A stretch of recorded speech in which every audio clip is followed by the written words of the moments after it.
На неколку часа пред завршувањето на преодниот рок, екипата на Победа ангажираше 3 засилувања.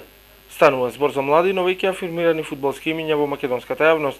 Првиот од тројцата нови играчи е екс-фудбалерот на Цементарница и Напредок, 24-годишниот Филип Најдовски, кој настапува на позициите десен бек и заден везен, а минатата сезона беше стандарден првотимец на второлигашот Тетекс. Второто засилување на истекот од преодниот рок е Бурхан Мустафов, кој го носеше дресот на Победа во сезоната 2013-2014 година. Последниот ангажиран фудбалер е прилепчанецот Бојан Спирковски, кој по настапите за 11 октомври кариерата ја продолжи во Чешка, каде го носеше дресот на младиот тим на прволигашот Ихлава.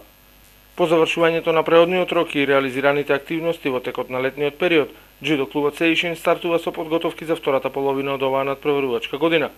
Членовите на Прилепскиот клуб по одлука на стручниот штаб ќе настапат на некои од трите понудени турнири во наредниот период кои се одржуваат надвор од земјава. Меѓународниот турнир во Црнагора Рожае, каде ќе се одржи тренинг камп на 24 септември, Босна и Херцеговина Мостар, 1 односно 2 октомври и Грција Аминдео. Во меѓувреме веќе започнуваат и подготовките за традиционалниот турнир кој го организира џудо клубот Сеишин по повод празникот 11 октомври.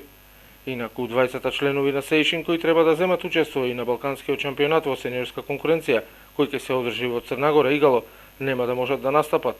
Владимир Талески е во странство, а Јове Божиновски влечи полесна повреда.